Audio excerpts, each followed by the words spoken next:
செந்தமிழே உயிரே நறுந்தேனே, செயலினை மூச்சினை உனக்களித்தேனே, நைந்தாயெனில் நைந்து போகும் என் வாழ்வு, நன்னிலையெனில் உனக்கு மட்டுமா எனக்கும் தானே.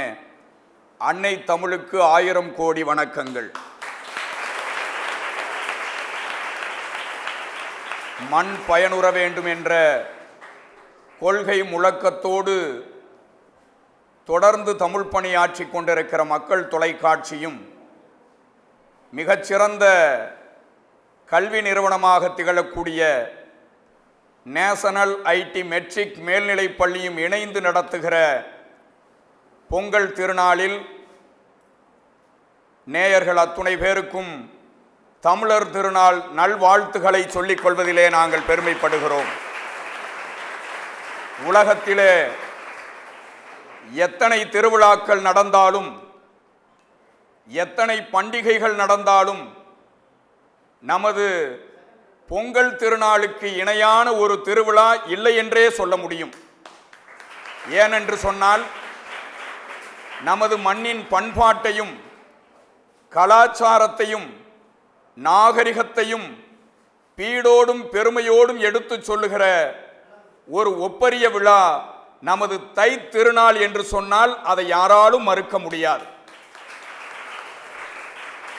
மனிதர்களுக்கு விழா எடுக்கிற உலகத்திற்கு மத்தியிலே மாட்டுக்கும் விழா எடுத்த ஒரே இனம் நமது தமிழ் இனம் என்பது வரலாறு.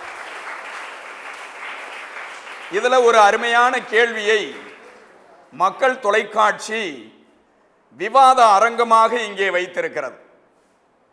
நிறைவான மகிழ்ச்சி என்பது வீட்டிலா வெளியிலா? இது ஒரு நியாயமான கேள்வி. ஏன்னு கேட்டா, இந்த பொங்கல் திருநாள் வீட்டிலையும் மகிழ்ச்சியை தருது, வெளியையும் மகிழ்ச்சியை தருது. வீட்டு பொங்கல் மாட்டு பொங்கல் இது வீட்டில் தர்ற மகிழ்ச்சி உங்க எல்லாருக்கும் தெரியும். 3வது நாள் காணும் பொங்கல்னு ஒன்று வச்சேன். இது வீட்டை விட்டு வெளியே போய் பார்த்து மகிழ்ச்சி அடையணுங்கிறதுக்காக தான் காணும் பொங்கல். அப்ப வீட்டிலையும் வெளியையும் ஒருத்தன் மகிழ்ச்சியா இருக்கணுங்கிறதுக்காகவே ஒரு விழா வந்தது என்று சொன்னால் அது நமது பொங்கல் திருநாள் மட்டும்தான் என்பது வரலாறு. நீங்க 2வது நாள் மாட்டுக்கு பொங்கல் வைக்கிறோம் பார்த்தீங்களா, உலகத்திலேயே இல்லாத அதிசயம். மற்ற வெளிநாடுகள்லாம் மாட்டோட மோதையில் என்ன பண்ணுவாங்கன்னா கையில் ஈட்டியை வச்சுக்கிடுவாங்க. மாடு தன்னை குத்தி விடுமோ என்று கருதி கையில் ஈட்டியோட மாட்டை சந்திப்பேன். ஆனா நம்ம தமிழன் என்ன பண்றேன், மாட்டுல கொம்பு இருக்கும், இவன் எந்த கருவி ஆயுதமும் இல்லாம நிராயுத பாணியாக மாட்டோடு சண்டையிடுகிற ஒரு வீரத்தை பறைசாற்றுகிற திருவிழா நமது பொங்கல் திருவிழா என்பது வரலாறு. ஒரு கவிஞன் சொன்ன, கண்ணிலே அன்பு இருந்தால் கல்லிலே தெய்வம் வரும்னு சொன்ன. அன்பை இழந்துட்டு துடிக்கிறோம். பேசுவாங்க, தலைப்புகளை நான் போகல. அன்பு எங்கெல்லாம் இருக்கிறதோ அங்கெல்லாம் மகிழ்ச்சி. அம்மா அப்பா இன்னைக்கு பேசிக்கிறாங்களா? கணவன் மனைவி கிட்ட இன்னைக்கு பேச்சுவார்த்தை இருக்கா? அப்பா ஒரு பக்கம் ஓடுறாரு, அம்மா ஒரு பக்கம் ஓடுறாங்க, பையன் ஒரு பக்கம் போற, சில நேரங்களில் அம்மா ஒரு பக்கம் செல்போனு, அப்பா ஒரு பக்கம் செல்போனு, பிள்ளை ஒரு பக்கம் செல்போனு. வாழ்க்கையை எப்படி கொண்டாடுறதுன்னு நமக்கு தெரியல. வெளியே போய் பார்க்கையில ரொம்ப மகிழ்ச்சியா இருக்கு. பஸ்ல பாக்குறோம், ரயில்வே ஸ்டேஷன்ல பாக்குறோம், ஆஸ்பத்திரியில பாக்குறோம், பார்க்கிற இடம்லாம் மகிழ்ச்சி இருக்கு. வெளியே பாருங்க, பாவேந்தர் பாரதிதாசன் அதனாலதான் அழகின் சிரிப்புன்னு எழுதினார். கடற்கரையை பார்க்கிற பொழுது மகிழ்ச்சி, மரம் செடி கொடிகளை பார்க்கிற பொழுது மகிழ்ச்சி, இயற்கையை பார்க்கிற பொழுது மகிழ்ச்சி. சுற்றுலாவுக்கு போனோம்னா இயற்கையை ரசிக்கணும். ஒருத்தன் என்ன பண்ணிட்டான், போன வேகத்தில் திரும்பி வந்துட்டான். ஏண்டா கொடைக்கானலுக்கு போயிட்டு அதை பார்க்காம கீழே அடிவாரத்திலே வந்துட்ட சார், அது குறுக்கு நெடுக்குமா நிக்குது சார், அதை பார்த்தாவே பிரமிப்பா இருக்கு சார், அதான் சார் திரும்பி வந்துட்டோம்னா. அதுதானே பார்த்து ரசிக்க வேண்டிய இடமே. பார்த்து ரசிக்க வேண்டிய இடத்தை ரசிக்க தெரியாம ஓடியாந்துருவேன் சில பேர். வாழ்க்கையை எப்படி மகிழ்ச்சியா கொண்டாடுறதுன்னு சில பேருக்கு தெரியாது. இந்த மகிழ்ச்சி வீட்டில் இருக்கா வெளியே இருக்கா? இதை தான் 4 தமிழறிஞர்கள் இங்கே வருகை தந்திருக்கிறார்கள். வீட்டில் தான் என்று பேசுவதற்காக மிகச்சிறந்த கவிஞர், மிகச்சிறந்த எழுத்தாளர், தொடர்ந்து பல மேடைகளிலே பயணித்து வருகிற அற்புதமான சொற்பொழிவாளர், என்னோடு 10 ஆண்டுகளாக இலக்கிய மேடைகளிலே பயணித்து வருகிற மரியாதைக்கும் போற்றுதலுக்கும் உரிய பேராசிரியர் எஸ்தர் ஜெகதீஸ்வரி அவர்கள் வீட்டில் தான் என்று பேசும். நல்லா கைதட்டலாம். அதை மறுத்து பேசுவதற்காக வீட்டில் என்னையா மகிழ்ச்சி, நாங்க படுற பாடு எங்களுக்கு தாயா தெரியும், அவங்க வேணா மகிழ்ச்சியா இருப்பாங்க, எங்களுக்கு என்ன மகிழ்ச்சி, நாங்க படுற பாடு எங்களுக்கு தானே தெரியும். காலையில எந்திரிச்சதுல இருந்து ராத்திரி வரைக்கும் நாங்க படுற பாடு. துடிக்கிறார் பாருங்க, அறிமுகப்படுத்தாம இருக்கையிலேயே. என்னைய சொல்லியா முதல்ல நகைச்சுவை அருவின்னு பட்டம் பெற்ற ஒரு அற்புதமான பேச்சாளர் டோக்கியோ ராமநாதன். இங்கிட்ட ஒருத்தர் பால் கணக்கு எழுதுற மாதிரி எழுதிட்டு இருக்கிறார், பத்திரம் எழுதுற மாதிரி எழுதிட்டு இருக்கிறார். வந்ததுல இருந்து என்னதான் மனுஷன் எழுதுறாரோ, அவர் பேசுனதுக்கு பின்னாடி தானே நீங்க பதில் சொல்லணும். இப்பவே கட்டுரை எழுதுற மாதிரி ஒரு குயர் நோட்டில் எழுதிக்கிட்டு இருக்கிறார் மனுஷன். ஆனா சாதாரண ஆள் கிடையாது. வேலூரிலே செம்மொழி தமிழ் சங்கத்தினுடைய தலைவராக இருக்கக்கூடியவர், உலக எழுத்தாளர் சங்கத்தினுடைய தலைவராக இருக்கக்கூடியவர். நாங்கெல்லாம் தமிழ் படிச்சிருக்கிறோம். பொறியாளர் படித்துவிட்டு பட்டிமன்ற மேடைக்கு விவாத அரங்கங்களில் எல்லாம் மின்னி மிளிரக்கூடிய கவிஞர் வேலூர் வெங்கடேசன் அவர்கள். நல்ல கைதட்டலாம். இந்த பக்கம் விவாத அரங்கத்தை நிறைவு செய்ய வருகை தந்திருப்பவர் தருமபுரியிலிருந்து வந்திருக்கிறார் தகடூர் சரவணன். தருமபுரியில் இருக்கக்கூடிய ஏரியூர் அரசு மேல்நிலைப் பள்ளியில தமிழாசிரியராக, முதுகலை தமிழாசிரியராக பணியாற்றக்கூடிய அருமை நண்பர் தகடூர் சரவணன் அவர்கள். இவங்க 4 பேரும் நிறைவான மகிழ்ச்சி, வீட்டில் தான் வெளியில தான் அப்படின்னு 4 பேரும் சண்டை போடுவாங்க. நமக்கு ஒன்றும் இல்லை, நம்ம கைதட்டி விடுவோம்.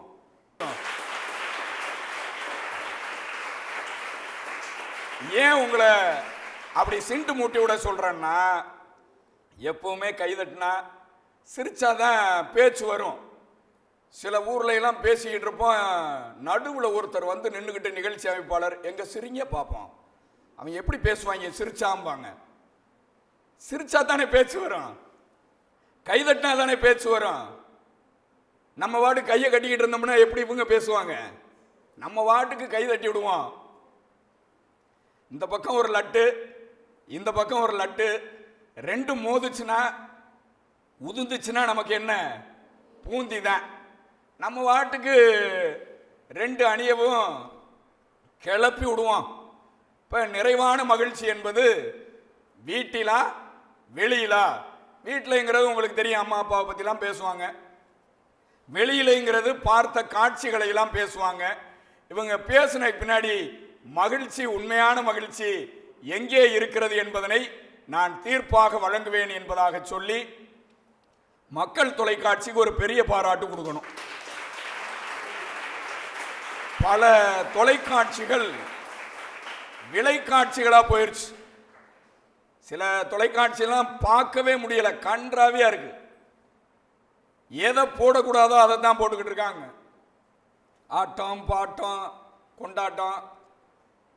ஆனால் எனக்கு தெரிந்தவரை தமிழுக்காக ஒரு தொலைக்காட்சி இயங்குகிறது என்று சொன்னால், மண் பயனுற வேண்டும் என்ற கொள்கையை முன்னெடுத்து செல்கிற ஒரே தொலைக்காட்சி மக்கள் தொலைக்காட்சி என்பது வரலாறு. அந்த தொலைக்காட்சி ஒரு அருமையான தலைப்பை தந்திருக்கிறது. விவாத அரங்கம் தொடங்குகிறது. மகிழ்ச்சி என்பது வீட்டில் தான். பேராசிரியர் எஸ்தர் ஜெகதீஸ்வரி அவர்களை உங்கள் பாராட்டோடு அழைக்கிறேன். வாங்கம்மா. நடுவர் அவர்களே, நிறைவான மகிழ்ச்சி என்பது வீட்டிலா வெளியிலா? இதுதானே கேள்வி. ஆமா, கேள்வியில் என்ன சந்தேகம் உங்களுக்கு? வீட்டில் தான் என்று நாங்க பேச வந்திருக்கோம். சரி. வெளியில தான் பேச வந்திருக்காங்க. இவங்க யார் தெரியுங்களா? முதல்ல யாரு? டோக்கியோ ராமநாதன், தகடூர் சரவணன். இத தவிர வேற எதுவும் நடுவர் அவர்களே, அவர் பேர்ல டோக்கியோ இருக்கு பாருங்க. இன்னும் ஊர்ல பேரை சொல்லி அந்த டோக்கியோன்ற பேரை சொல்லியே ஏமாத்திட்டு சுத்திட்டு இருக்காரு. ஓ, அந்த ஆளுதானே இவரு? ஜப்பானுடைய தலைநகரம் டோக்கியோ. அந்த டோக்கியோ ராமநாதன் போட்டுக்கிட்டு இன்னும் எத்தனை காலத்துக்கு நடுவர் அவர்களே எங்களை எல்லாம் ஏமாத்திட்டு இருப்பாரு. அவர் வந்து அண்ட புழுகர். அவர் ஒரு அண்ட புழுகர். சரி, யாரு? டோக்கியோ. ஆமா. அவரு அதுக்கு அடுத்து பக்கத்துல உட்கார்ந்து நிக்கிறாரு பாருங்க. ஆமா, அவரு ஆகாச புழுகர். சரி, இந்த அண்ட புழுவுக்கும் ஆகாச புழுவுக்கும் என்ன வித்தியாசம்? அண்ட புழுகர்னா ஏதோ கொஞ்சம் அந்த பூமியில இருக்கும்போது அண்டம், இந்த அண்டத்துல புழுகிறாரு. சரி. ஆகாச புழுகர்னா வான அளவுக்கு போய் புழுகுவாரு. அப்ப ரெண்டு பேரும் ஒட்டுமொத்தல புழுகர் கூட்டம். சரி. இப்படிப்பட்ட கூட்டத்தை வச்சுக்கிட்டு வீட்டில் இருக்கக்கூடிய இன்பத்தை நீங்க தேடாம, வீட்டுல இருக்கக்கூடிய சொர்க்கத்தை நீங்க பார்க்காம, வெளியில தான் சொர்க்கம் இருக்குன்ட்டு நீங்க சுத்திக்கிட்டு வரீங்க. இவங்களுடைய பேச்செல்லாம் கேட்டுட்டு நீங்க தீர்ப்பு கொடுத்தீங்கன்னா நீங்க பட்டிமன்றம் முடிஞ்ச பிறகு எங்க போவீங்க நடுவர் அவர்களே? நான் மட்டும் இல்லம்மா, எல்லாருமே வீட்டுக்கு தாமா போகணும். அதுக்காக இப்ப தீர்ப்ப சொல்லிட்டேன்னு நினைச்சிடாதீங்க. எங்கள் பக்கம்தான் நீங்கள் தீர்ப்பு கொடுப்பீர்கள் என்ற ஒரு நம்பிக்கையோடு என்னுடைய விவாதத்தை ஆரம்பிக்கின்ற நடுவர் அவர்களே. இப்பதான் ஆரம்பிக்கிறீங்களா? சரி. நடுவர் அவர்களே, ஒண்ணு இல்ல, முன்னாள் குடியரசுத் தலைவர் அப்துல் கலாம் ஐயா அவர்களை பற்றி எல்லாருக்குமே தெரியும். அவர் வந்து சின்ன பிள்ளையா இருக்கும்போது, குட்டி பிள்ளையா இருக்கும்போது கஷ்டப்பட்டு படிச்சாரு. அவரு வீட்டில் இருக்கும் பொழுது அவங்க அப்பா இரவு நேரத்துல கூட உட்கார்ந்து கொண்டு பாடத்தை சொல்லி கொடுக்கிறது வழக்கம். அப்ப இவருக்கு ரொம்ப பசி எடுத்துச்சான். அவங்க அம்மா வீட்டு வேலையை முடிச்சுட்டு லேட்டா தான் வீட்டுக்கு வந்தாங்களாம். லேட்டா வந்து நைட்டு சாப்பிடக்கூடிய சாப்பாட்டை, சிற்றுண்டிய ரொம்ப லேட்டா செய்ய ஆரம்பிச்சிருக்காங்க. அப்படி செய்ய ஆரம்பிச்சுட்டு கடகன்னு வந்து ஒரு தீஞ்சு போன ரொட்டி எடுத்துட்டு வந்து அவங்களுடைய கணவர்கிட்ட அந்த கருகிய ரொட்டியை கொடுத்தாங்க. சரி. அவரு வாங்கிக்கிட்டு என்ன பண்ணார் தெரியுங்களா? மா, எனக்கு ரொம்ப தீஞ்சு போன ரொட்டி தான்மா ரொம்ப ரொம்ப பிடிக்கும், ரொம்ப டேஸ்ட்மா, குடுமா அப்படின்னு வாங்கி சாப்பிட்டாரு. அப்துல் கலாமுக்கு ஒரே ஆச்சரியம், பார்த்துக்கிட்டே இருக்காரு.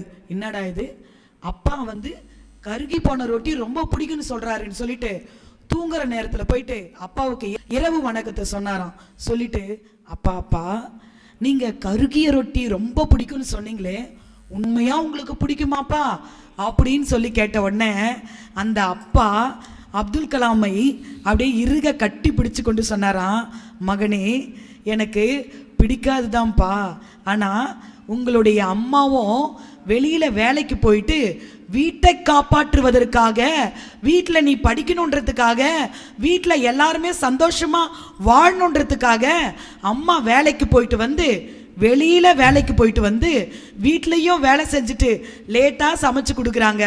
அவங்க ரொம்ப டயர்டா இருப்பாங்க. அதுல வேற நான் குற்றம் கண்டுபிடிச்சி ரொட்டி தீஞ்சு போச்சு அப்படின்னு சொன்னா, அந்த கருகி போன ரொட்டி யாரையும் காயப்படுத்த போவதில்லை. ஆனால் எந்த சூழ்நிலையிலும் அதை மன நிறைவாக மகிழ்ச்சியாக ஏற்றுக்கொண்டோம் என்று சொன்னால் யாருக்கும் எந்த பிரச்சனையும் இல்லப்பா, இதுதான்ப்பா வாழ்க்கையில நான் கற்றுக்கொண்ட பாடம் என்று. சரி, இப்போ அவங்க சொன்னது உண்மைதான். குடும்பத்தில் வந்து இந்த அம்மா அப்பாவிட்ட இருந்து பெறுற பாசம் தான் நம்மளை வந்து அறிஞனாக மாற்றும். அப்துல் கலாமை வந்து அவங்க அப்பா கூட்டிகிட்டு போய் ராமேஸ்வரத்தில் ஒரு பறவையை காட்டினார். மகனே, இந்த பறவை எங்கேருந்து வந்திருக்கு தெரியுமா? சைபீரியாவில் இருந்து வந்திருக்கு. சைபீரியாவில் பிறந்த பறவை இந்தியா வந்து தமிழ்நாட்டுக்கு வர முடியும்னு சொன்னா, நீ ஒரு விமானத்தை கண்டுபிடிக்க முடியும், ராக்கெட் ஏவுகணையை உருவாக்க முடியும் என்று அப்துல் கலாமினுடைய தந்தை சொன்ன வார்த்தையை வேத வாக்காக கொண்டதனால் தான் அப்துல் கலாம் ராக்கெட்டை கண்டுபிடித்து அறிவியலிலே சாதனை செய்தார் என்பது வரலாறு. சபாஸ், அருமை, வீடுதானே. அதனாலதான் நடுவர் அவர்களே, அப்துல் கலாம் ஐயா அவர்கள் ஏவுகணைகளின் தந்தை என்று அழைக்கப்படுகின்றார். நடுவர் அவர்களே, குழல் இனிது யாழ் இனிது என்பத மக்கள் மழலை சொல் கேளாதவர். வீட்டுல கல்யாணம் ஆயிட்டா கூட அந்த வீட்டுல குழந்தை செல்வம் இல்லைன்னு சொன்னா அந்த குடும்பத்துல மகிழ்ச்சியே இருக்காது. இவங்க கல்யாணம் பண்ணிக்கிட்டு குழந்தையே வேணான்னு சொல்லிட்டு வெளியில இருக்கிற ஊர்ல இருக்கிற குழந்தையெல்லாம் எடுத்து தன்னுடைய குழந்தை போல கொஞ்சனா அது எத்தனை நாளைக்கு முடியும் நடுவர்? இவரை ஏமா சேர்க்கிறீங்க? இவர் வீட்டுல இருக்கிற நேரமே குறைச்சு ஒரு நாள் இவர் வீட்டுக்கு போறேன், சிரிக்கிற பாருங்க. இவர் வீட்டுக்கு ஒரு நாள் போறேன், பயலை போட்டுக்கிட்டு ரோட்ல அடிச்சுக்கிட்டு இருந்தார். ஏன் ராமநாதன் இப்படி அடிக்கிறியன்னு கேட்டேன். அந்த நேரத்தில் வேற அவங்க அம்மா வந்திருந்தாங்க. அவங்க மனைவி வீட்டில இருந்து வேகமா ஏங்க பிள்ளைய போட்டு அடிக்கிறீங்க, என்னடி பிள்ளை வளர்த்து வச்சிருக்க, வட்டத்துக்கும் சதுரத்துக்கும் வித்தியாசம் தெரியாம உன் பிள்ளை முட்டை வாங்கிட்டு வந்திருக்கேன் அப்படின்னு. உடனே அப்பதான் அந்த அம்மா சொன்னாங்க, நானும் நின்னேன் பக்கத்தில். அவங்க சொல்றாங்க, இவங்க மனைவி, அட ஏங்க பிள்ளைய போட்டு அடிக்கிறீங்க, இது ஊராம்ட்டு பிள்ளையா நம்மோட்டு பிள்ளையான்னு போட்டு தெரியாம அடிச்சுக்கிட்டு இருக்கீங்க, சீக்கிரம் உள்ள வாங்க உங்களை கொல்ல போறாங்க. நீ யார்ட்டு பிள்ளையவோ போட்டு அடிச்சுக்கிட்டு இருக்கேன் மனுஷன். அதனால இவருக்கு குடும்பம்னா என்னன்னே தெரியாது. கரெக்டா சொன்னீங்க. ஏன் சொல்றேன்னா, இதுக்கு முன்னாடி ஒரு பட்டிமன்றத்துக்கு வந்திருந்தாரு. நானும் இவரும் பேசுறதுக்காக ரெடி ஆயிட்டு இருந்தோம். அப்ப இவர் ரொம்ப முகம் வாடலா இருந்தது. டோக்கியோ சார் அப்படின்னு கூப்பிட்டேன். என்னம்மா தங்கச்சி அப்படின்னா ரொம்ப சோக முகத்தோட ஏன் நீங்கள் எப்போவுமே கலகலன்னு ஆடிக்கிட்டே இருப்பீங்களே, யானைக்குட்டி மாதிரி ஆடிக்கிட்டே இருப்பீங்களே, உங்களுக்கு ஏன் சோகம் வந்துச்சுன்னு கேட்டேன். ஒன்றும் இல்லைம்மா, அண்ணி என்கிட்ட கோச்சிக்கிட்டாம்மா, பேசுறதே இல்லைம்மா, வீட்டில் சண்டைம்மா அப்படின்னாரு. நடுவர்களே நான் கேட்குறேன், இவர் வீட்டில் சண்டையை போட்டது அங்கேயே விட்டுட்டு வர வேண்டியது தானே, எதுக்கு வெளியில் அந்த சோகத்தை காட்டுறாரு? நான் சொல்கிறேன், வீட்டில் மகிழ்ச்சி இல்லைன்னா வெளியில ஒரு நாளும் மகிழ்ச்சியை உங்களால பெற்றுக்கொள்ளவே முடியாது.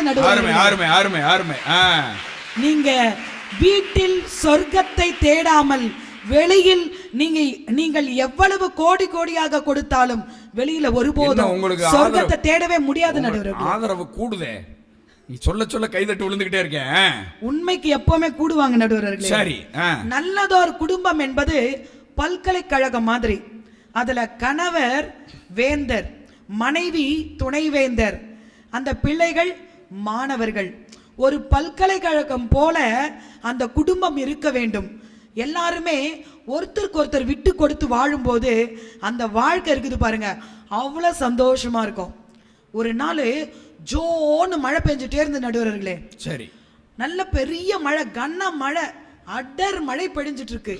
அந்த நேரத்துல ஒரு சன்னியாசி அப்படியே ஒரு ஓரமா ஒரு வீட்டுக்கு முன்னாடி ஒதுங்கினாரு.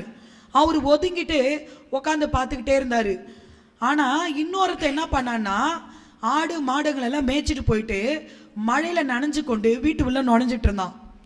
அந்த ஆளை பார்த்து இந்த சன்னியாசிக்கு, என்னடா வாழ்க்கை இது, இவன் என்னது ஆடு மாடு மேய்ச்சிட்டு மழையில் நனைஞ்சிட்டு வந்துட்டான், நான் பாரு வெளியில துறவு வாழ்க்கைன்னு வந்தேன், எவ்வளோ ஜாலியாக இருக்கேன் பாரு, மழை வந்த உடனே ஒரு இடத்துல ஒதுங்கிட்டேன், இப்போ நான் சேஃபாக இருக்கேன் அப்படின்னு துறவி என்ன பண்ணாராம், இப்படி நினச்சிட்டே உக்காந்துட்டு இருந்தாராம். இந்த ஆடு மாடு மேய்ச்சிட்டு உள்ளே போனார் பாருங்க வீட்டுக்குள்ள. அவர் உள்ள நனைஞ்சுக்கிட்டு போகும்போதே அவங்க மனைவி ஓடி என்னங்க அப்படின்னு ஓடி அவங்களுடைய முந்தானையில அவங்க கணவருடைய தலையில வச்சு அப்படியே தொடச்சி விட்டு, உடனே ஒரு பொண்ணு ஓடி அப்பாப்பா இதாங்கப்பா காஃபி குடிங்கப்பா, டீ குடிங்கப்பா அப்படின்னு சுட சுட, இன்னொரு பொண்ணு ஓடி அப்பா பஜ்ஜி சாப்பிடுங்கப்பா அப்படின்னு கொடுத்த உடனே, சே இவ்வளோ நேரம் நான் தப்பு கணக்கு போட்டுட்டேனே அப்படின்னு சொல்லி அந்த பொது இடத்துல வெளியில உட்கார்ந்துருந்தார் பாருங்க, ஒரு தேவையில்லாத இடத்துல. அந்த துறவி அவர் யோசிச்சாராம், ஐயோ இப்படிப்பட்ட ஒரு இன்பம் எனக்கு கூட கிடைக்கலையே, முற்றும் துறந்த ஞானியான எனக்கு கூட இந்த ஞானம் இன்பம் என்பது கிடைக்கலையே. இந்த ஆள் பாருங்க வெளியில கஷ்டப்பட்டு வரான், கஷ்டப்பட்டுட்டு வெளியில வந்தாலும் வீட்டுக்குள்ள வந்த உடனே அந்த கஷ்டம் என்பது அவனுக்கு போயிட்டு, துன்பம் என்பது போயிட்டு, வீட்டுக்குள்ள நுழைஞ்ச உடனேயே மகிழ்ச்சி பிறந்துடுச்சே. வீட்டில தான் நடுவர் அவர்களே மகிழ்ச்சி என்பது அதிகமாக இருக்கிறது, அதை ஒருபோதும் மறந்துடக்கூடாது. நிறைவாக நடுவர் அவர்களே, வீடு தாங்க சொர்க்கம், வீடு தான் சொர்க்கம். அம்மா அப்பா தான் கடவுள். சரி, அம்மா அப்பா தான் கடவுள்கள், பிள்ளைங்க எல்லாம் தேவதைகள். இந்த இடத்துல நீங்க மகிழ்ச்சியை தேடாம வெளி இடத்துல போய் தேவதைகள்னு சொல்லி அவங்களுடைய பாராட்ட வாங்கிட்டீங்களே. பலே. நடுவர் அவர்களே, இந்த மண்ணில் சந்தோஷமாக வாழ முடியும் நம்மால. மகிழ்ச்சி என்பது நம்ம கிட்ட தான் இருக்கு, மற்றவங்க கிட்ட வெளியில தேடி ஒரு நாளும் போக வேண்டாம். மகிழ்ச்சி என்பது வீட்டில்தான் அதிகம் இருக்கின்றது என்ற நல்ல தீர்ப்பை தாருங்கள் என்று சொல்லி விடைபெறுகின்றேன். நன்றி, வணக்கம். அப்பா வாங்க. மகிழ்ச்சிங்கிறது வீட்டில் தான் இருக்கு அப்படின்னு அற்புதமாக பேசியிருக்காங்க. இந்த குரூப் ஏற்றுக்கிறது தெரியல, வெளியேன்னு ஓடி போகிறதுலே இருக்குதுங்க. அவங்க சொன்னாங்க பார்த்தீங்களா, அந்த குழந்தைய பார்க்குற போது இருக்கிற இன்பம். எவ்வளவு சோகம் இருக்கட்டும் சார், எவ்வளவு துன்பம் துயரம் என்ன வேணாலும் இருக்கட்டும், அந்த குழந்தை சிரிக்கிற போது எல்லாமே மறைஞ்சு போயிருங்கிறத தெரியலையா ஐயா உங்களுக்கு? அருமையாக சொன்னீங்க. குழல் இனிது யாழினிது என்பர்தம் மக்கள் மழலை சொல் கேளாதவர். அந்த பிள்ளைங்க அது சாப்பிட்ற அழகே ஒரு அழகு. அந்த சோத்தை பிசையுங்க, கீழே போடுங்க, இப்படி இழுவுங்க, அப்புறம் கண்டதை எடுத்தது ஒன்றுங்க, அதை சாப்பிட்ற பார்த்து ரசிக்கணும்யா. பேப்பரை பரட்டிக்கிட்டே இருக்கிற மனுஷன் ரசிக்க தெரியணும். பிள்ளைய சாப்பிட்ற அழகு பாருங்க. குறு நடந்து இட்டும் தொட்டும் கவியும் துளந்தும் நெய்யுடைய அடிசில் விதற்ப நாடின்னு நமக்கு சங்க இலக்கியம் சொல்லுது. அது சாப்பிட்ற அழகு இருக்கே, அதை பார்த்தாவே எல்லா துன்பமும் போயிருமே. அருமையா சொன்னீங்க. இன்னும் நிறைய கேட்டாங்க, எல்லாத்துக்கும் நம்ம பேசிக்கிட்டு இருந்தோம்னா இப்போ அவர் மறுத்து சொல்லணும். உங்களை ஆதரித்து நான் சொல்கிறேன். நிறைவான மகிழ்ச்சிங்கிறது வீட்டில் தான் என்று நிறுவி இருக்கிறார்கள். அணித்தலைவர் பொறுப்பை சரியாக செய்திருக்கிறார்கள். அப்துல் கலாமை பற்றிலாம் சொன்னாங்க. நான் தீர்ப்பில் நேரம் இருந்தால் சொல்கிறேன். இதையெல்லாம் மறுத்து பேச வேண்டும் என்று சொன்னால் சங்க தமிழ் வளர்த்து சரித்திரத்தில் முதன்மை பெற்ற தங்க திருமதுரையிலிருந்து வருகை தந்திருக்கிற என் அருமை தம்பி டோக்கியோ ராமநாதனை பெரிய பாராட்டோடு இந்த மன்றம் அழைக்கிறது. வாங்க. அற்புதமான விவாத அரங்கம். அம்மா பேசுறத கேட்டீங்களா? இவங்களாம் திருந்தவே மாட்டாங்களா? ஒரு கணவர் மலையில நனைஞ்சிட்டு வந்தாங்களாமா. அந்த வீட்டுக்காரம்மா மனைவி அவங்க சேலை முந்தானை எடுத்து தலைய துவட்டி விட்டாங்களாமா. எந்த காலம்மா? இப்ப உலகத்திலே இப்படி ஒரு சம்பவம் நடக்காது. ஏன் சொல்லுங்க? ஏன்னா யாரு வீட்டுல சேலையே கட்டுறது இல்ல, பூரா நைட்டி. அப்படி போடு. அந்த நைட்டிய போட்டுக்கிட்டு தான் பிள்ளைக்கு மூக்க சிந்துறது, வடிச்சு பின்னாடி தடவுறது, பிள்ளைகளுக்கு சோத்த ஊட்டுறது, அது நைட்டியில தடவுறது. அதோட போய் அந்த நைட்டியோட போய் புருஷ மூஞ்சிய தொடச்சிக்கிட்டா அன்னைக்கு வரும் கொரோனா. உண்மையா இல்லையா? அது இன்னொரு கதை. தயவு செய்து கதையெல்லாம் சொல்றவங்க என்னமோ இவங்களே அப்துல் கலாம் வீட்டுல போய் ரொட்டி சுட்டு கொடுத்த மாதிரி. ரொட்டியே கருப்பா இருந்துச்சு, அவங்க அப்பா கேட்டாராமா. இப்படி கதையை சொன்னதுனால எல்லா வீட்லயும் கறி போட ரொட்டியே தர்றாங்க. நீங்க யோசிச்சு பாருங்களேன். எங்க வீட்டுல சந்தோஷம் வீட்டை போய் பாருங்களேன். 7 மணிக்கு மேல எல்லார் வீட்லயும் ஒரு சைத்தான் பெட்டியை போட்டு இப்படி பாக்குறாங்க, இப்படி பாக்குறாங்க. ஒரு அம்மாவெல்லாம் வீட்டுல டிவியை இப்படி பாக்குறாங்க. உள்ள கொசு போய் குட்டி போட்டு வருது. அன்னைக்கெல்லாம் ஒரு வீட்டுல கரண்டே இல்லைங்க. ஒரு அம்மா டார்ச் லைட் அடிச்சு டிவி பார்க்குது. இருட்டுக்குள்ள என்னம்மா தெரியும் உனக்கு டிவியை? நீங்க டிவி கூட பாருங்கம்மா, வீட்டில் வேணாம்னு சொல்லலை. டிவி பார்த்துக்கிட்டே குழந்தைக்கு சோறு விட்டுது. நல்லா சாப்பிடுப்பா, நல்லா சாப்பிடுன்னு. குழந்தை தவந்து போயிடுச்சுங்க, நாய் படுத்து கிடக்கு. இந்த அம்மா சமைக்கிறத பற்றி எப்படி சொன்னாங்க? அருமையாக இருந்துச்சுல. அன்னைக்கு பக்கத்து வீட்டில் ஒரு அம்மா ரசம் வைப்பது எப்படி அப்படின்னு யூடியூப்பில் போட்டுச்சுமா. 5000 பேர் லைக் போட்டிருக்காமா. 5000 பேர் லைக் போட்டிருக்கான். கீழே சூப்பர் சூப்பர்னு போடுறான். அவங்க புருஷன் மட்டும் லைக்கே போடல, உம்முன்னு இருக்கான். நான் போய் கேட்டேன், ஏயா ஊரே உன் பொண்டாட்டி ரசத்துக்கு லைக் போடுதியா, நீ மட்டும் ஏயா இப்படி இருக்கு அப்படின்றேன். எல்லா பேரும் என் பொண்டாட்டி வைக்கிற ரசத்தை பார்க்குறாங்கன்னு நான் தான் சாப்பிட்றேன். எவ்வளோ கொடுமைங்க. நான் இன்னொன்று மனச்சாட்சியை தொட்டு கேட்குறேன். எந்த பொம்பளை பிள்ளையாவது வீட்டில் இருக்கும்போது நல்லா மேக்கப் போட்டு லிப்ஸ்டிக் போட்டு இப்படி சேலை கட்டி இப்படி சந்தோஷமாக உட்காந்துருப்பீங்களா? எப்போ பாரு ஒரு கருப்பு கலர் நைட்டி, எப்போ துவைக்கிறீங்க எப்போ போட்டுறீங்கன்னே தெரியல. தலையை பார்த்தா இப்போ எப்படி பின்னி போட்டிருக்கீங்க, தலையில் ஆயில தேய்ச்சி முன்னாடி மூஞ்சியை கட்டி இப்படி ஒரு கிளிப்பை ஒன்று குத்திருக்காங்க, மூஞ்சியில் மாவை போச்சுருக்காங்க. இவங்களை பார்த்தா பேய் மாதிரியே இருக்கு எனக்கு. எனக்கு ஒரு பையன் வீட்டுக்குள்ளே வர்றமா சுடுகாட்டுக்குள்ளே வர்றமாம்மா, நீங்கள் யோசிச்சு பாருங்க. நல்ல சேலை கட்டுறீங்க, எப்போ கட்டுறீங்க? வெளியே வரும்போது கட்டுறீங்க. நல்ல இன்னொன்று ஐலைனர்னு ஒன்று போடுறீங்கம்மா. வாழ்க்கையில் நானும் பல தடவை ஐலைனர் போட்டு பார்த்து கண்ணை குத்திட்டேம்மா. சின்ன குச்சி தான் இருக்கு, இப்படி போட்டு இழுக்கிறீங்களே. வெளியே போகும்போது ஐலைனர் போடுறீங்களா, வீட்டுக்குள்ளே போடுறீங்களா? நீ சொல்லுங்க. வெளியில் போதே போகிறீங்க, வீட்டுக்குள்ள உண்மை இல்லையா? ஏன் காலத்து சொன்னேன், வெளியே போனால் 10 பேர் பாராட்டுவான், ஆகா மகாலட்சுமி மாதிரி இருக்கு அப்படின்னு ஒரு பாராட்டுவாங்க. வீட்டுக்குள்ளே இப்படி மேக்கப் போட்டு என்ன மேக்கப் வீட்டில் என்ன என்ன என்ன ஓ முகரைக்கு ஒரு மேக்கப்பு திட்டுவாங்களா மாட்டீங்களா? நான் எல்லாம் உண்மையிலம்மா இந்த வேட்டியை வெளியே வரும்போது தான் கட்டுறேன். ராமநாதன், வெளியே மகிழ்ச்சிக்கு வாங்க. வெளியே மகிழ்ச்சி நான் உன்னை சொல்லிடுறேங்க. நான் உண்மையை சொல்கிறேங்க. வீட்டில் இருக்கும்போது சந்தோஷமா இருக்கமா, வெளியில சந்தோஷமா இருக்குமா? ஒரே ஒரு விஷயம் சொல்லவா? வீட்டுக்குள்ள இருக்கிற போது சித்தார்த்தன் சாதாரண மனிதனாக இருந்தான், வீதிக்கு வந்தான் புத்தராக. இன்றைக்கு நாடே உலகமே கும்பிடுகிறது. சபாஷ் நாடே கும்பிடுகிறது. வீட்டுக்குள்ள இருக்கிற போது வெறும் நரேந்திரனாக இருந்தார். வீட்டுக்குள் இருக்கிற போது வெறும் நரேந்திரனாக இருந்தார். வெளியில் வந்த போது விவேகானந்தராக உலகமே அவரை கையெடுத்து கும்பிடுகிறது. நீங்க யோசிச்சு பாருங்க சார். உங்களுக்கு புகழ் வேணும், நான் கேட்கிறேன். உங்களுக்கு இன்னைக்கு ஒரு பிளட் வேணுங்க, ஏ பாசிட்டிவ் பிளட் வேணும்.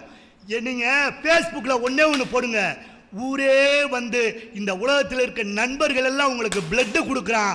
பிளட் கொடுக்குறானா இல்லையா? வீட்டில் இருக்க 10 பைசா தர மாட்டான். ஆறுமே ஆறுமே. நீங்க ஒன்று சொல்லுங்க. இன்னைக்கு புயல் வந்துச்சு, வெள்ளம் வந்துச்சு மெட்ராஸ்ல, வீட்டுக்குள்ளே இருக்க வேண்டியதானே? எதுக்கு மொட்டை மாடியில் போய் யாரு எத்தனை பேர் ஹெலிகாப்டர்ல இருந்து சாப்பாடு போட்டோம், சொந்தக்காரங்க எத்தனை பேர் வந்து உதவுனாங்க. எங்கேயோ இருந்தாலும் அவர்கள் தான் நமக்கு உதவுவாங்க. நான் ஒன்று சொல்லவா? வீட்டுக்குள்ளே இருப்பேன், நம்ம கஷ்டப்பட்டா நல்லா கஷ்டப்படணும்னு நினைப்பேன். சொந்தக்காரன் புறா தெரியும்டா, ஆண்மையில் தெரியும்டான்னு. ஆனால் நண்பர்கள் நாம் கஷ்டப்பட்டால் உடனே வந்து உதவுவார்கள். அருமை அருமை அருமை. நான் ஒன்று சொல்லவா? இன்றைக்கு பெண்கள் வீட்டை விட்டு வெளியே வந்ததினால்தான் சாதாரண பெண்கள் சிங்க பெண்களாக உலகம் முழுவதும் இருக்கிறார். அழகு அழகு அழகு அழகு அழகு.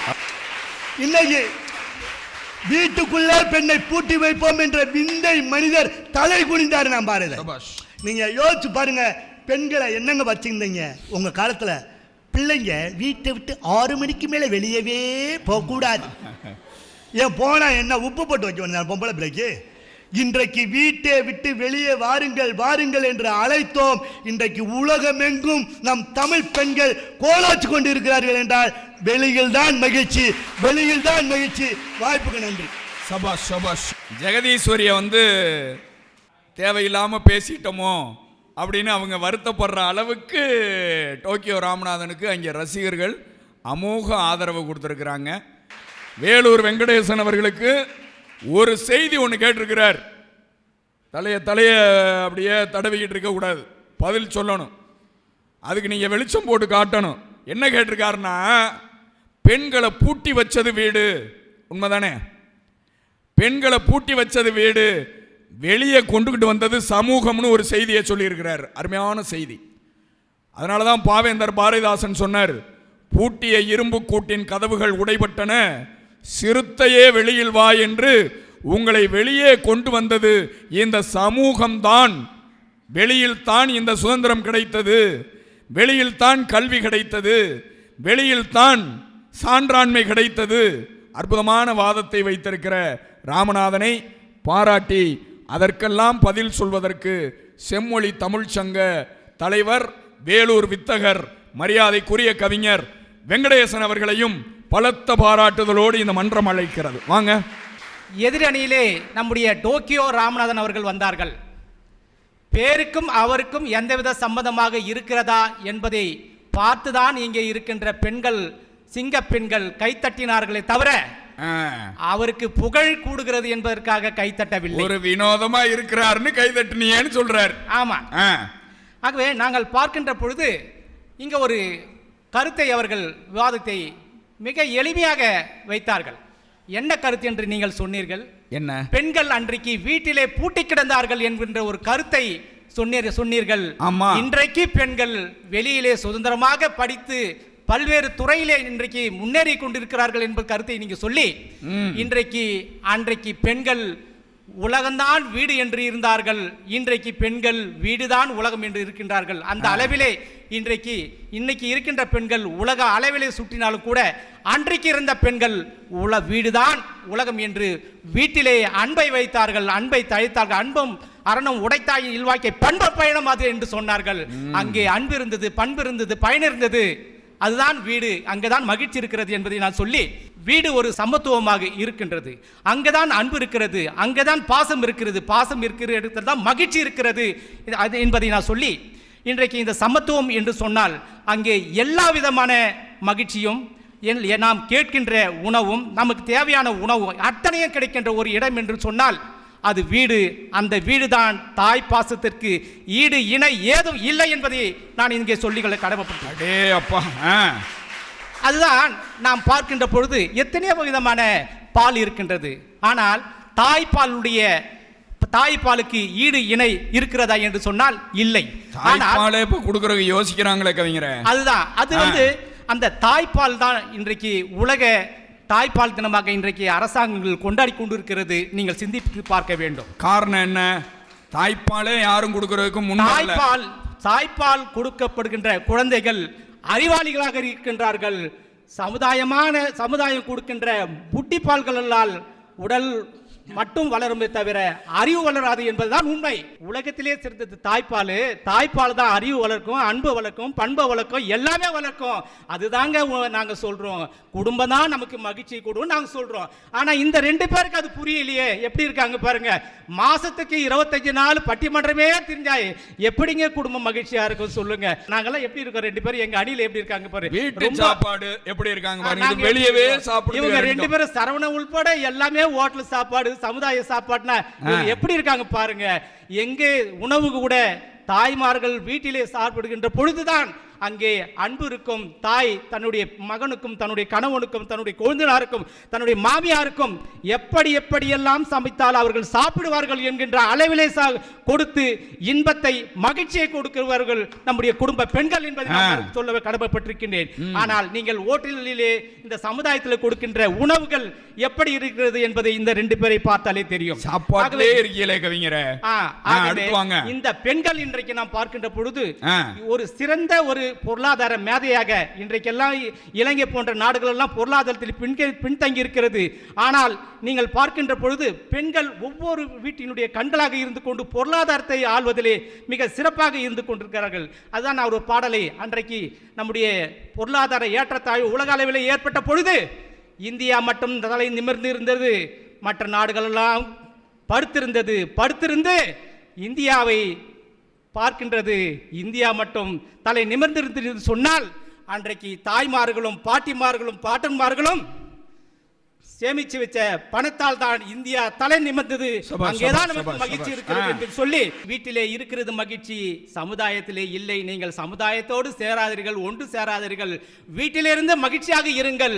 உங்கள் அம்மாவிடத்திலும் அப்பாவிடத்திலும் பெறுகின்ற அந்த அன்புதான் உங்களை காப்பாற்றும் என்று அன்னைக்கு சொன்னார்களே, அதுதான் வீட்டில் மகிழ்ச்சி என்று நான் பேச வந்திருக்கேன். ஆகவே இவைகளெல்லாம் பார்க்கின்ற பொழுது ஒரு வீடு என்றால் அண்ணன், தம்பி, தாய், தந்தை எல்லாரும் இருக்கிறார்கள். அந்த பாசத்திற்கு ஈடு இணை கிடைக்குமா? அம்மாவுடைய பாசத்திற்கு ஈடு இணை கிடைக்குமா? நீங்கள் சாப்பிடுகின்ற அந்த உணவு கூட நாம் பார்க்கின்ற பொழுது பழைய கஞ்சி தான் உடலுக்கு நல்லது என்று நான் சொல்லவில்லை, அமெரிக்க நாடு ஆராய்ச்சி சொல்லியிருக்கிறது என்கிற ஒரு கருத்தை நாங்கள் சொல்லி, நீங்களெல்லாம் பீஸாவையும் பர்கரையும் சாப்பிடுவதை விட வீட்டிலே இருக்கின்ற பழைய கஞ்சியை நீங்கள் சாப்பிட்டால் மகிழ்ச்சி இருக்கும் என்று சொல்லி, ஒரு விளையாட்டு கூட எங்களுக்கு கண்ணாமூச்சி விளையாட்டுகள் கூட நாம் அம்மா அப்பாவோடு வாழ்ந்து விளையாடுகின்ற பொழுதுதான் மகிழ்ச்சி இருக்கிறது. இன்றைக்கு இருக்கின்ற ஆன்லைன் விளையாட்டு இது போன்ற இவர்கள் சொல்லுகின்றார்கள் சமுதாயத்தில் மகிழ்ச்சி இருக்கிறது என்று. இன்றைக்கு ஆன்லைன் விளையாட்டிலே பல்வேறு விபரீதங்கள் இருந்து கொண்டிருக்கிறது. எங்கே அங்கே மகிழ்ச்சி இருக்கிறது? இங்கேதான் வீட்டில் தான் மகிழ்ச்சி இருக்கிறது. அமெரிக்காவிலே சிகாகோ நகரிலே நம்முடைய சுவாமி விவேகானந்தர் அவர்கள் கூட சமய மாநாட்டிலே பேசியிருக்கிறார்கள். எல்லோரும் லேடிஸ் அண்ட் ஜென்டில்மேன் என்று சொன்னார்கள். ஆனால் நம்முடைய விவேகானந்தர் அவர்கள் சகோதர சகோதரிகளே என்று சொன்னார்கள். எல்லோரும் மகிழ்ச்சியாக இருந்தார்கள். ஆகவே குடும்பத்தை ஒரு நண்பன் கூட, வெளியில் இருக்கின்ற நண்பன் கூட மச்சி மாம்ஸ் என்று சொல்லுகின்ற ஒரு உறவு முறை தான் நமக்கு மகிழ்ச்சியை தரும் தவிர இது போல வெளியில் மகிழ்ச்சி இல்லை என்பது என்னுடைய விவாதத்தை வைத்து நடுவர் அவர்களும் வீட்டிற்கு தான் எல்லோரும் சொன்னார்கள். நானும் சொல்கின்றேன், ஞாபகப்படுத்துகிறேன் என்று சொல்லி வாய்ப்பளித்தமைக்கு நன்றி கூறி விடைபெறுகிறேன். நன்றி, வணக்கம். அருமை, வாங்க. அவர் கேட்டதில் 4 கேள்வி நறுக்குன்னு கேட்டிருக்கிறார். வீட்டு சாப்பாடு எங்களை மாதிரி சாப்பிடுங்கய்யா. நாங்கள் பாருங்கள் எவ்வளவு திடகார்த்தமாக இருக்கிறோம். இது 2 நோஞ்சா மாதிரி இருக்குதே, காரணம் என்ன? வெளியே போய் சாப்பிட்றதுனால வர்ற விளைவு. இன்னொன்று சொன்னார், பீஸா பர்கர்னார். பார்த்தீங்களா, பீஸா எழுத்தே நல்லா இல்லை, எழுத்தே நல்லா இல்லையா ஐயா. அதை போய் மூக்குச்சளியை வடித்து போட்ட மாதிரி இருக்கு இழுத்தம்னா, அதை திங்கிறேன். நல்லா கேட்டீங்க வேலூர் சார், வெங்கடேசன் சார். பஜ்ஜி கடையில் வச்சுருக்காங்க பார்த்தீங்களா, அதை பார்க்கையிலே நாக்கில் நமக்கு எச்சி ஊறுது. அதை என்ன பண்ணுறோம், பஜ்ஜியை வாங்கி பேப்பரில் புளிகிறேன். பேப்பரில் புளிஞ்சா அந்த பேப்பரில் இருக்கிற எழுத்து பூரா அந்த பஜ்ஜியில் ஒட்டுது பார்த்தீங்களா. அதை திங்கிறதுக்கு பதில் நாக்கை அறுத்துருங்கிறேன். நல்லா கேட்டீங்க வெங்கடேசன் சார், ஒரு கைதட்டு அவர் கொடுங்க. அருமைங்க. என்ன வெளியே போனாவே ஆபத்து தானே. வீட்டில் கணவன் மனைவி எவ்வளவு சந்தோஷமாக இருக்கலாம், அடிச்சுக்கிட்டாலும் பிடிச்சிக்கிட்டாலும் அதில் இருக்கிற சந்தோஷம் வெளியே வருமா ஐயா. கவியரசு கண்ணதாசனை கொண்டாடுறோம். கண்ணதாசனுக்கு அவங்க அம்மா 8 பொண்ணு பார்த்தாங்க. 8 பொண்ணு பார்த்துட்டு அவங்க அம்மா கேட்டிருக்காங்க, கண்ணதாசா இந்த 8 பொண்ணுல உனக்கு எதடா பிடிச்சிருக்கு கண்ணதாசான்னு. 8ஐயும் பிடிச்சிருக்கு ஆத்தான்ட்டார். 8ஐயும் கட்டி வைக்க முடியுமா? 8ஆவது பார்த்த பொன்னம்மாளை கட்டி வச்சாங்க. கல்யாணம் ஆகி ஒரு 5 மாதம் 6 மாதம் சென்று கண்ணதாசன்ட்டு அவங்க அம்மா கேட்டிருக்காங்க, கண்ணதாசா உன் மனைவி எப்படிடா நடந்துக்கிறான்னு. அதை ஏத்தா கேட்குற, கிராமத்துல எல்லாம் ஆத்தாம்பாங்க, அதை ஏத்தா கேட்குற, புண்ணியவதியாக கட்டி வச்சிருக்கிற, எதை சொன்னாலும் எதிர்த்தே பேச மாட்டேங்கிறா, அவ்வளோதான். ஆனால் கண்ணதாசன் சொன்னார் அவங்க அம்மாட்ட, எதிர்த்து பேசாத புண்ணியவதியாக கட்டி வச்சிருக்கிற ஆத்தா எதை சொன்னாலும்ங்கிறா அப்படின்னு. அப்போ தான் அவங்க ஆத்தா சொன்னாங்களாம், அடக்கு இருக்கா உன் மனைவிக்கு 2 காதுமே கேட்காதுடா அப்படின்னு.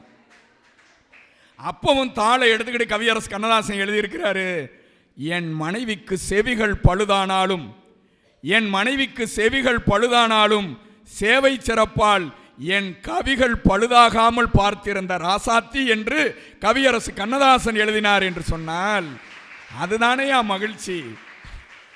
எப்பவுமே வெங்கடேசன் சார் பேசையில் என்னமோ மாதிரி இருக்கும், ஆனால் செய்தி நிறையா இருக்கும். அதுக்குள்ள இதையெல்லாம் மறுத்து பேசணும்னா, அவைக்கு நெல்லிக்கனி தந்த தருமபுரி தகடூர் அந்த பகுதியிலிருந்து வருகை தந்திருக்கிற என்னுடைய அருமை தம்பி தகடூர் சரவணன் அவர்களை இந்த மன்றம் கைதட்டி அழைக்கிறது. வாங்க.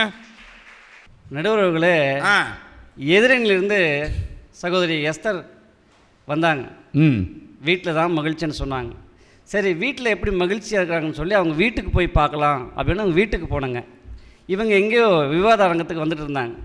அவங்க வீட்டுக்காரர் ரொம்ப மகிழ்ச்சியாக இருந்தார். கேட்டேன், என்னங்க இவ்வளோ மகிழ்ச்சியாக இருக்கிறீங்க, ஒரு ஆணாக பிறந்தேன்னே. இல்லை சார், எங்கள் வீட்டுக்காரர் என்றைக்கு வெளியே போகிறாலோ அன்னைக்கு தான் மகிழ்ச்சியாக இருக்கிறேன்னு சொல்கிறாருன்னு சொன்னால் வீட்டில் மகிழ்ச்சி. நடுவர் அவர்களே, பாட்டுக்கு ஒரு புலவன் பாரதி மாதிரி வெங்கடேஷ் சார் வந்தார். எங்கள் 2 பேரை பார்த்து ஒல்லியாக இருக்கிறோம் ஒல்லியாக இருக்கிறேன்னு சொன்னார். ஆமாம், நான் கூட தான் சொன்னேன். நடுவர் அவர்களே, நாங்கள் 2 பேரும் ஏன் ஒல்லியாக இருக்கிறேன்னு தெரியுங்களா? ஏன்?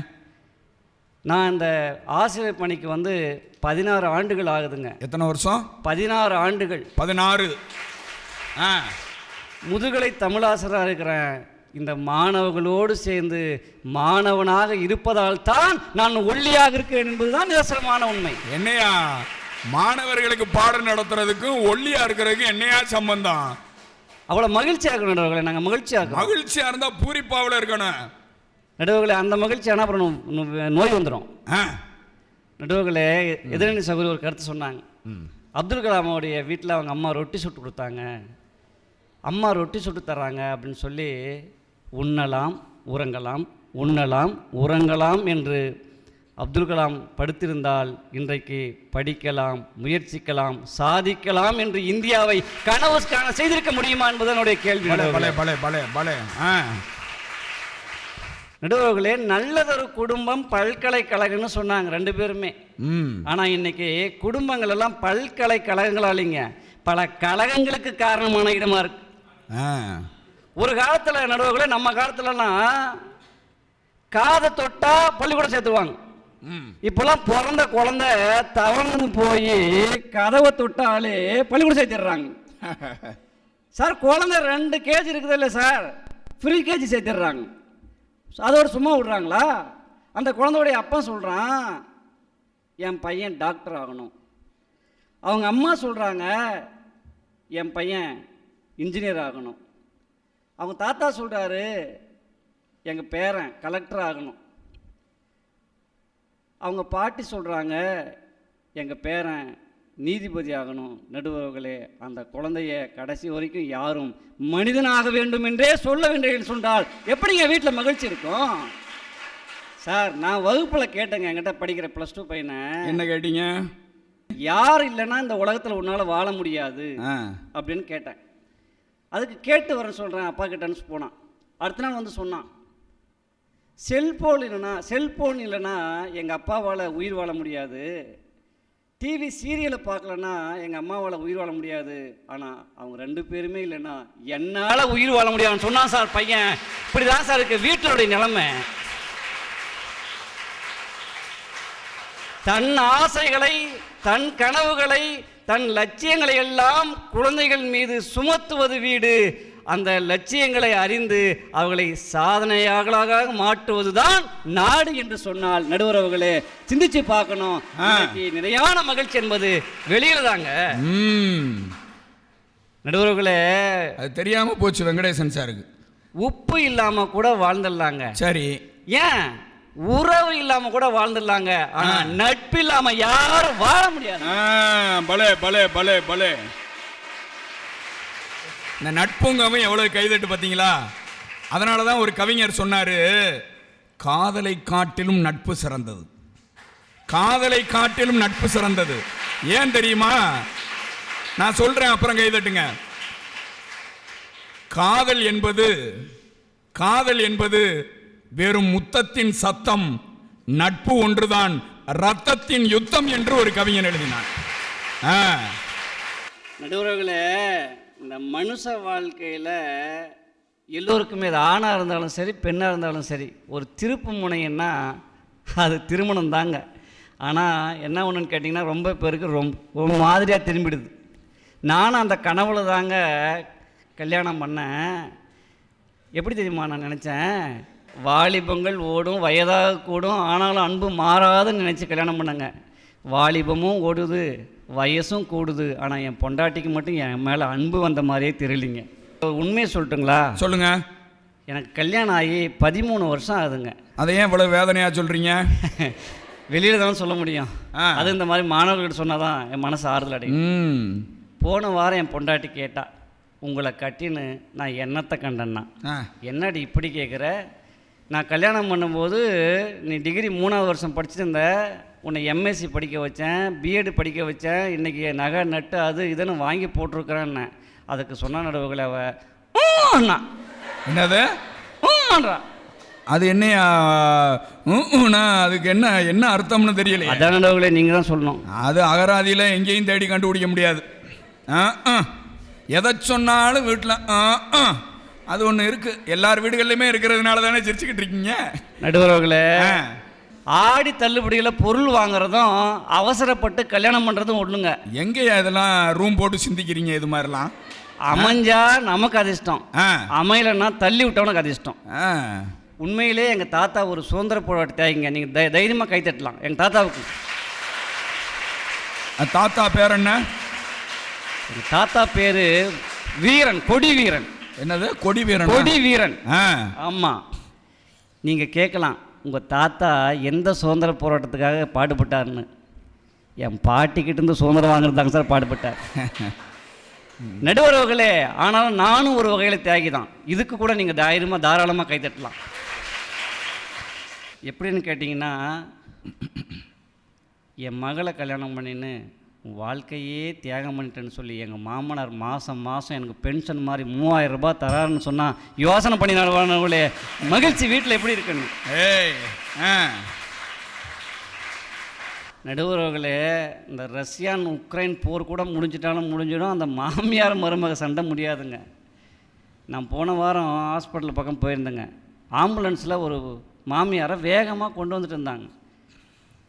அவங்கள இறக்க பக்கத்தில் ஆட்டோவில் வேகமாக வந்தாங்க. யாருன்னு போய் பார்த்தா அவங்க மருமக. என்னடா இந்த காலத்தில் மாமியார் மேலே மருமகளுக்கு இவ்வளோ பாசமா அப்படின்னு சொல்லி போய் பக்கத்தில் விசாரிக்கிறேன். மாமியாரை தேள் கடிச்சிருக்குது. அந்த சந்தோஷத்தில் அந்த தேளை எடுத்து மருமக முத்தம் கொடுத்துக்கிறா. மருமகளோட உதத்தை கடிச்சிச்சு இந்த தேள். இப்படி எப்படிங்க வீட்டில் மகிழ்ச்சி இருக்குது? இந்த மாதிரி மாமியார் மருமக இருந்தாங்கன்னா. தூக்கு கயிறை முத்தமிட்டவன் பகத்சிங், சரி, அகிம்சையை போதித்தவர் காந்தியடிகள், பாட்டுத்திறத்தால் இந்த மண்ணில் ஒரு எழுச்சியை ஏற்படுத்தியவர் பாரதி, மூச்சை விட்டாலும் விடுவேன், என்னுடைய தேசிய கொடியை விடமாட்டேன் என்று தேசிய கொடியை பிடித்தவாறே உயிர் நீத்தவன் கொடிக்காத்த குமரன் என்று இப்படி அத்தனை பேரும் வீட்டில் மகிழ்ச்சி என்று நினைத்து வீட்டிலேயே இருந்திருந்தால் இந்தியாவுக்கு சுதந்திரம் கிடைத்திருக்காது. ஆக வீட்டை விட்டு வெளியே போகும்போது தான் நாம் மகிழ்ச்சியாக இருக்க முடியும் என்று சொல்லி, நடுவரவுகளே, ஒரே ஒரு செய்தியை மட்டும் சொல்லி முடிக்கிறேன் உங்களுக்காக. நீங்கள் அவங்க 2 பேர் பேச்சை கேட்டு நிறைவான மகிழ்ச்சி என்பது வீட்டிலே அப்படின்ற தீர்ப்பை சொல்லிவிட்டு நீங்கள் இன்றைக்கி வேணால் வீட்டுக்கு போகலாம்.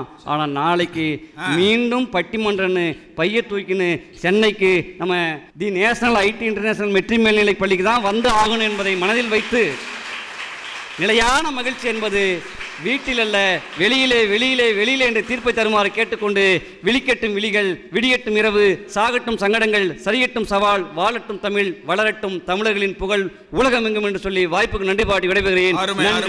வணக்கம். வாங்க. மிகச்சிறப்பாக மக்கள் தொலைக்காட்சியும் நேஷனல் ஐடி மேல்நிலைப் பள்ளியும் இணைந்து நடத்திய விவாத அரங்கம் நிறைவு பகுதிக்கு வந்திருக்கிறது. 4 தமிழறிஞர்களும் மிகச்சிறப்பாக பேசியிருக்கிறார்கள். மகிழ்ச்சிங்கிறது வீட்டிலையா வெளியிலையா? இப்போ ஒரு தீர்ப்பை சொல்லி ஆகணும். வெளியிலைன்னு பேசினவங்க வீட்டில் இருக்கிற பிரச்சனைகளையெல்லாம் நொறுக்கி அள்ளிட்டாங்க. வெளியே வந்தால் தாயா மகிழ்ச்சி. வீட்டை விட்டு வெளியே வந்தால் நாளும் நடக்கலாம், அந்த நாளும் தெரிஞ்ச போதுதான் நல்லா இருக்கலாம். ஒன்னா இருக்க கத்துக்கணும், அந்த உண்மையை சொன்னா ஒத்துக்கணும். காக்கா கூட்டத்தை பாருங்க, அது கத்து கொடுப்பது பாருங்க. ஒன்னா இருக்க கத்துக்கணும், அந்த உண்மையை சொன்னா ஒத்துக்கணும். வெளியே வந்தா தாயா நாளையும் தெரிஞ்சுக்கலாம், நாளையும் தெரிஞ்சுக்கிட்டா தான் நல்லா இருக்கலாம் அப்படின்னு 2 பேரும் ஆணித்தரமாக பேசி இருக்கிறார்கள். பகத்சிங்கை சொன்னாங்க, வாஞ்சிநாதனை சொன்னாங்க. பகத்சிங் இதெல்லாம் ரொம்ப சின்ன வயசுலே நாட்டுக்காக இறந்து போன ஒரு ஒப்பற்ற இளைஞன். தூக்கு போடுறதுக்கு முன்னாடி எடையை பரிசோதிக்கிறாங்க. எல்லாருக்குமே எடை குறையும், ஆனால் பகத்சிங்கினுடைய எடை மட்டும் கூடிக்கிட்டே போச்சு. அவர்கிட்ட கேட்டாங்க, சரியாக சாப்பிடலை, சரியாக தூங்கலை, ஆனால் எடை மட்டும் கூடுதே எப்படின்னு கேட்டபோது பகத்சிங் என்ன சொன்னார் தெரியுமா? இந்த நாட்டிற்காக என் உயிரை தியாகம் செய்ய போகிறேனே என்று நினைக்கிற பொழுது என்னை அறியாமலேயே என் எடை கூடி இருக்கிறது என்று சொன்னாரே. அதுதான் அந்த சமூகத்திற்காக நாம் தருகிற பரிசு அப்படின்னு தம்பி சரவணன் ரொம்ப அருமையாக சொன்னார். ஒரு இராணுவ வீரர்களுக்கு ஒரு கட்டடம் கட்டணும்னு நிதி திரட்டுறக்கா ஒரு ஆர்கெஸ்ட்ரா. அந்த ஆர்கெஸ்ட்ராவில் நான் 1/2 மணி நேரம் தான் பாடுவேன்னு அந்த கச்சேரி நடத்துகிறவேன்னு சொல்கிறேன். நிகழ்ச்சி அமைப்பாளர்கள் எவ்வளவு சொல்லியும் கேட்கல. 1/2 மணி நேரம் அந்த கச்சேரி முடிஞ்சிருமோன்னு பயந்துக்கிட்டு இருந்தாங்க. 1/2 மணி நேரம் ஆச்சு, 1 மணி நேரம் ஆச்சு, 2 மணி நேரம் ஆச்சு, 3 மணி நேரம் ஆச்சு. 3.5 மணி நேரத்தில் கச்சேரியை முடிச்சுட்டு வெளியே வர்றாங்க. அப்போ நிகழ்ச்சி அமைப்பாளர் ஒருத்தர் கேட்டார், 1/2 மணி நேரம் தானே பாடுறோம்னு சொன்னீங்க, 3.5 மணி நேரம் இந்த கச்சேரி நடந்திருக்கே அப்படின்னு சொன்னோன்னே அவர் சொன்னார், நான் முதலில் காசுக்காகத்தான் ஆசைப்பட்டு 1/2 மணி நேரம்னு சொன்னேன். ஆனால் முன்னால் உட்கார்ந்திருக்கிற காட்சியை பார்க்கிற பொழுது மெய்சிலிர்த்து நான் பாடினேன்னு சொன்னார். என்ன காரணம் தெரியுமா? இராணுவத்திலே வலது கையை இழந்த வீரன் ஒருவன், இடது கையை இழந்த வீரன் ஒருவன். இவர் பாடும்போது இழந்த கைகள் விட்டுவிட்டு இருக்கிற கைகளை இடது கையிலும் வலது கையிலுமாக சேர்த்து இருவருமே கைதட்டி கொண்டிருந்தார்கள். அதனால் தான் நான் இவ்வளவு நேரம் நடத்தினேன் என்று சொன்னார். வெளியே வரும்போது பல காட்சிகள், காந்தி இன்னும் பல தலைவர்களை உருவாக்கியது சமூகம்தான் என்று இவர்கள் இங்கே பேசியிருக்கிறார்கள், அடையாளப்படுத்தி இருக்கிறார்கள். ஆக ஒரு சாதாரண மனிதனை சரித்திர மனிதனாக்குவது எது? சமூகம் என்ற வெளியில்தான் என்ற காரணத்தினால் இந்த விவாத அரங்கில் நிறைவான மகிழ்ச்சி என்பது வெளியில்தான் என்று தீர்ப்பளிக்க வேண்டும் என்று இவர்கள் சொல்கிறார்கள். அவசரப்படாதீங்க. அப்போ நாங்கள் எதுவுமே சொல்லலையா? இவங்க கேட்பாங்க. இவர் சொன்னாரு கேட்பாங்க. இவர் சொன்னாரு விவேகானந்தர், அவர் அருமையான செய்தியை சொன்னார். ஆனால் இங்கே இவங்க சொல்கிறாங்க நரேந்திரனாக வீட்டில் இருந்தார், வெளியே வந்ததுக்கு பின்னாடி விவேகானந்தர்னார். ஆனால் இவர் என்ன சொல்கிறாரு? நரேந்திரனாக இருந்த விவேகானந்தரையே சிகாகோ மாநாட்டிலே சென்று சகோதர சகோதரிகளே என்று சொல்ல வைத்தது அவருடைய தாய் புவனேஸ்வரி என்று இவர் சொல்லுகிறார். புவனேஸ்வரி இல்லைன்னா விவேகானந்தர் இல்லை, சீஜாபாய் இல்லைன்னா மராட்டிய வீரன் சிவாஜி கிடையாது. இன்னும் ஒரு செய்தி சொல்லணும் அப்படின்னு சொன்னா, பாரசீக நாட்டில் ஒரு மாவீரன் இருந்தான். பாரசீக பேரரசுல மாசோலஸ் அப்படின்னு ஒரு மன்னன், அவன் ஆர்டிமிர்சியா அப்படின்னு ஒரு பெண்ணை காதலிச்சு கல்யாணம் பண்றான். ரொம்ப அந்யோன்யமா இருந்தாங்க, அன்பா இருந்தாங்க. ஆனா கொஞ்ச நாள்லயே நோய்வாய்ப்பட்டு அவன் இறந்து போயிடுறான். அதுக்கு முன்னாடி இவ ஆட்சிக்கு வர்றா. ஆனா அவளால் ஆட்சி நடத்த முடியல. தன்னுடைய கணவனுக்காக ஒரு மிகப்பெரிய மாளிகையை எழுப்புகிறாள். 26 தூணு, 200 படிக்கட்டுகள், மிகப்பெரிய மண்டபம். அந்த 200 படிக்கட்டுலையும் ஒவ்வொரு படிக்கட்டுலையும் ஓவியம். மாசோலியம் அப்படின்னு அந்த மாளிகை பெயர். ஆங்கில ஏகாதிபத்தியம் அதை இடிச்சு நொறுக்க முற்படுகிற பொழுது ஒரு பெரியவர் சொன்னார், ஒரு கணவனுக்காக மனைவி கட்டிய ஒரு அற்புதமான மாளிகை, இதை தயவு செய்து இடிச்சிடாதீங்கன்னு சொன்னார். அதுபோல ஒரு குடும்பத்திலே கணவன் மனைவி உறவு இருக்கிறதே, அதற்கு இணையான உறவு எதுவுமே இல்லை. அதுதான் நிறைவான மகிழ்ச்சின்னு வேலூர் வெங்கடேசன் அவர்கள் பதிவு செய்திருக்கிறார். சமூகத்தில் எவ்வளவு முன்னேற்றம் வேணாலும் தரட்டும், வீட்டில் சரியா வளராத பிள்ளைகள்லாம் தருதலை பிள்ளைய தான். வீட்டில் சரியா வளராத பிள்ளைய தான் காலேஜில் வந்து எங்களை தொந்தரவு பண்ணுதுங்க. வீட்டில் சரியா வளராத பிள்ளைய தான் பள்ளிக்கூடத்தில் வந்து தொந்தரவு செய்யுங்க. அவை கிளவி அவை பாட்டி சொன்னால், வரப்புயர நீர் உயரும், நீர் உயர நெல் உயரும், நெல் உயர குடி உயரும், குடி உயர கோன் உயரும் என்று சொன்னார். வீடு உயர்ந்தால்தான் நாடு உயரும் என்ற காரணத்தினால் மகிழ்ச்சி, உண்மையான மகிழ்ச்சி, நிறைவான மகிழ்ச்சி எங்கே தொடங்குகிறது என்று பார்த்தால் வீட்டிலே தான் தொடங்குகிறது என்பதுதான் முக்கியமான ஒரு கருத்தாக இந்த விவாத அரங்கம் தந்திருக்கிறது. இன்னும் நம்ம சொல்லணும் அப்படின்னு சொன்னால், பொங்கல் அன்னைக்கு அந்த குடும்பமே நின்றுக்கிட்டு பிள்ளைகளும் குட்டிகளும் அம்மா அப்பா ஒன்றா சேர்ந்துக்கிட்டு, கிராமத்துல எல்லாம் வந்து பாருங்க, நகரத்தில் உங்களுக்கு தெரியுமோ தெரியாதோ, கிராமத்தில் என்ன பண்ணுவாங்கன்னா நல்ல மண்ணில் பள்ளம் தோண்டி மண்ணிலேயே கொண்டை செஞ்சு 5 கொண்டை அல்லது 7 கொண்டை வச்சு, இங்கிட்டு பெரிய பானை இங்கிட்டு சின்ன பானை, அதில் மாவிளை தோரணம், புது அரிசி போட்டு என்ன பண்ணுவாங்க, அது பொங்கி வரையில பொங்கலோ பொங்கல்னு என் தம்பி ராமநாதன் சொன்னான் பார்த்தீங்களா, குடும்பமே சொல்லுகிற பொழுதுதான் மகிழ்ச்சியை தருகிறது என்ற காரணத்தினால் உண்மையான நிறைவான மகிழ்ச்சி வீட்டிலிருந்து தான் தொடங்குகிறது. மூத்தவள் மார்கழி முத்தமிழ் மக்களை ஈர்த்துறவாடியே மறைகிறாள், உடன் இளையவள் தைமகள் விரைகிறாள், கரும்புடன் மாவிலை கண்மலர் ஆவிரை அரும்புடன் நெற்கதிர் எடுத்திடுவோம், அதை அழகிய மலரென தொடுத்திடுவோம் என்று சொல்லி பொங்கல் திருநாள் கற்றுத்தருகிற பாடம் வீடுதான் நாட்டை உருவாக்கும் என்ற ஒரு ஒப்பரிய காரணத்தை இங்கே முக்கியமான பொருண்மையாக வைத்து, நிறைவான மகிழ்ச்சி என்பது வெளியில் கிடைப்பது தற்காலிகமானது, நிரந்தரமானது வீட்டிலே கிடைப்பதுதான் என்பதை தீர்ப்பாக வழங்கி மக்கள் தொலைக்காட்சிக்கும் நேஷனல் ஐடி மேல்நிலைப் பள்ளிக்கும் இருந்து கேட்ட உங்களுக்கும் இதை பார்த்து கொண்டிருக்கிற கோடானு கோடி ரசிகர்களுக்கும் பொங்கல் திருநாள் நல்வாழ்த்துக்களை கூறி விடைபெறுகிறோம். நன்றி, வணக்கம்.